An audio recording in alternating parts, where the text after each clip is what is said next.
رسول اللہ تم ہی ہو دونوں عالم کا سہارا، یا رسول اللہ فقط دیوانے ہی نہیں لگاتے نعرہ رسالت کا، بلکہ اسیر کربلا نے بھی پکارا، یا رسول اللہ فقط اسلام کی خاطر جناب ابن زہرا نے ذبح کروا دیا بیٹا پیارا، یا رسول اللہ ہوئے گستاخ بنے ختم نبوت کے منکر، ہوئے گستاخ بنے ختم نبوت کے منکر، انہیں ابلیس نے اسی پر ابارا، یا رسول اللہ اور بمر میں تھی پھنسی کشتی، بمر میں تھی پھنسی کشتی تو زبان پہ تھا بس ایک ہی نعرہ،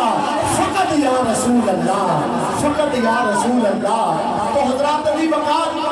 آج الحمدللہ تعالی آپ جس مسجد کے اندر کھڑے ہیں، آپ جس مسجد کے اندر بیٹھے ہیں، اس مسجد کے امام و خطیب میں 12 ربیع النور شریف کے دن بھی یہ بات آپ لوگوں کو گوش گزار کر چکا ہوں کہ حافظ صاحب الحمدللہ تعالی صحیح معنوں کے اندر دین کا کام کر رہے ہیں، معنوں کے اندر نہیں، صرف ہمارے ان 5 گاؤں کے اندر اہل سنت و جماعت کے حوالے سے، نبی کے میلاد کے حوالے سے، نبی کے صحاب کے حوالے سے،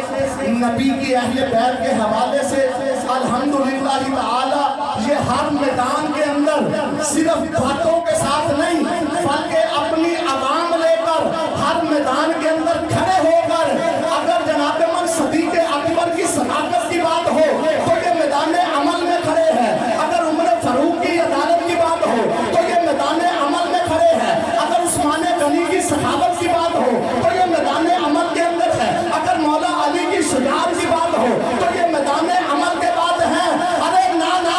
اگر زمانے والوں کو بتانا پڑے کہ زمانے والوں سن لو،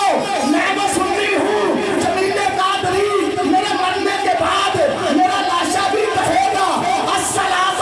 والسلام علیکہ یا رسول اللہ۔ تو الحمدللہ تعالی آپ کی مسجد کے امام و خطیب ہر لحاظ سے میدان عمل کے اندر کھڑے ہو۔